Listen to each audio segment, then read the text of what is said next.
Bonjour tout le monde, donc j'espère que vous allez bien, que vous avez passé en tout cas les 3 semaines pratiquement du mois d'avril. Nous sommes le mercredi 21 avril 2021 justement, donc 21 et 21, voilà, ça fait deux chiffres côte à côte, miroir comme on dit. Alors je vous parlerai de Thoth.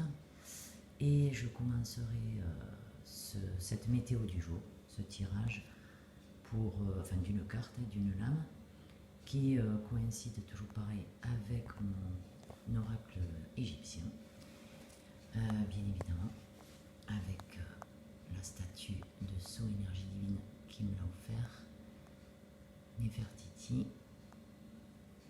Et ensuite, donc je vais commencer, finir par Thoth. Donc je vais commencer par, j'ai déjà préalablement brassé et je suis tombée sur le numéro 19, Apophis. Alors attendez, je vais vous faire ça tout de suite. Le numéro 19, voilà, Apophis. Je ne sais pas si vous voyez, très jolie carte. Voilà. Donc du coup, alors Apophis, aujourd'hui pour la météo du jour, elle nous dit: la vie m'oblige à abdiquer et à renoncer à mes rêves. Bon. Donc du coup, il faudra revoir tout ça. Par contre, en numérologie, 19, donc 9 et 1, 10, ça fait la lame 1, qui n'est autre que la pyramide. La pyramide, donc le sommet, élévation, les trois côtés, le divin. Alors quelque chose change en nous, en moi. En l'acceptant, je prendrai du recul sur ma vie et je la gérerai mieux. Voilà. Elle indique aussi un changement progressif de votre manière de vivre. Bon, je me pencherai aussi et surtout sur ce livre, Thoth, que mon fils donc a eu. Et dès lors, je trouve le livre magnifique avec ce dessin de Thoth. Voilà. Donc, qu'est-ce que ça nous dit? Attendez, ça nous dit quoi? Alors, bien sûr, on est toujours dans la mythologie grecque, égyptienne, pardon, histoire du dieu de la sagesse en Égypte ancienne. Donc, dès lors, je vais vous parler un petit peu de Thoth. Donc, l'histoire du dieu de la sagesse en Égypte ancienne. Alors, c'est un dieu unique dont l'histoire couvre 6 millénaires, rien que ça. Les recherches archéologiques et les papyrus magiques et les stèles, jusqu'aux statues et aux gravures murales, font qu'il y a diverses fonctions de Thoth. Dieu de l'écriture, de la magie, de la sagesse, Dieu créateur, guérisseur, psychopompe, calculateur du temps et Dieu lunaire. Pardon. Alors, le Thoth a des origines prédynastiques, c'est dur à dire. Toutes les classes sociales de l'Égypte antique sont, et dès lors depuis les paysans jusqu'aux pharaons, et leur place dans le contexte des rituels et des festivals de l'époque. Il a un rôle de pivot aussi, joué par le dieu à tête d'ibis, parce qu'effectivement, comme vous avez pu le constater, Thoth c'est souvent une tête d'ibis dans de nombreux mythes égyptiens. Ensuite, il y a des anciens hymnes à Thoth et des temples qui lui sont associés et dédiés. Voilà, tête d'ibis.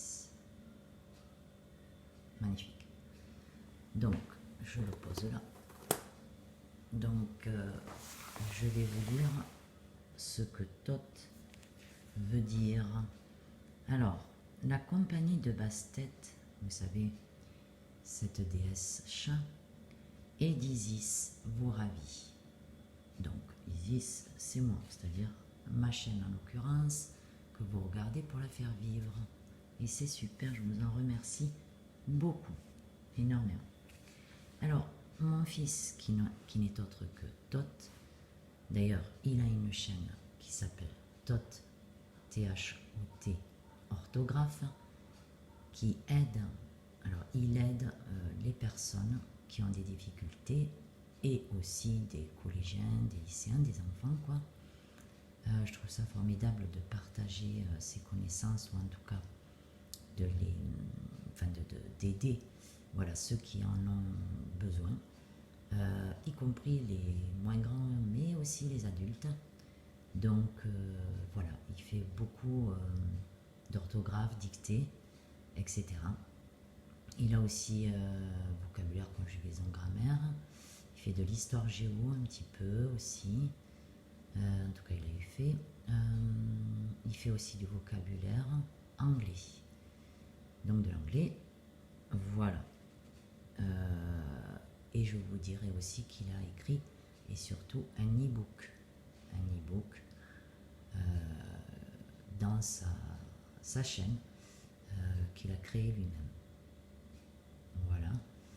Ainsi que il est possible qu'il ait fini ses carnets d'écriture aussi. Voilà.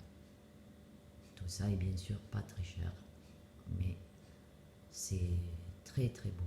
Et félicitations à mon fils, donc à Thoth. Voilà. Donc Thoth, où tu iras, j'irai. Afin de plaire à Thoth, il faut être intelligent et subtil. L'humanité et la grandeur d'âme prennent une place importante dans son cœur. Lorsqu'il trouve l'amour, alors plus rien ne peut le freiner. Il est prêt à suivre sa belle jusqu'au bout du monde, laissant travail, argent et famille derrière lui.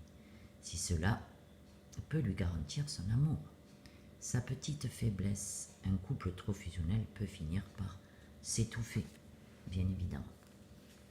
Ça concerne, je pense, un peu tout le monde. Alors Thoth. Thoth est le père des Écritures et le dieu de la parole. Il régit les cycles lunaires. Il est également surnommé le Seigneur du Temps. Je me rapproche. Voilà, le Seigneur du Temps. Thoth surprend par son insouciance, peu lui importe l'avenir, il ne pense qu'au moment présent et à la façon d'en profiter. Paradoxalement, Thoth est un dieu qui ne manque pas de sérieux dans tout ce qu'il entreprend. Véritable caméléon, il est capable de s'adapter au changement d'un clin d'œil. Il sait écouter les proches qui en ont besoin. Il aime les consoler, les rassurer, montrer la voie à ses protégés. Au travail, il est attiré par des métiers où il faut user de pédagogie, comme l'enseignement. Vous voyez ?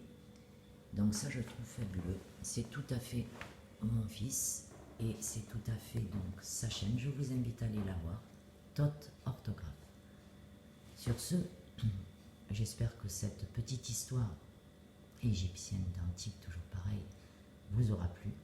Likez, abonnez-vous à ma chaîne, à sa chaîne. Dites des commentaires si j'ai oublié des choses ou si vous voulez autre chose. C'était une prémisse, vous savez, avant le tirage que bientôt je ferai pour la nouvelle lune, vous savez.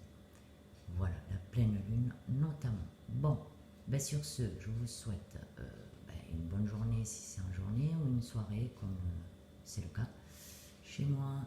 Donc voilà, chez nous quoi. Donc positive attitude et puis voilà, je vous souhaite le meilleur. Au revoir, ciao ciao.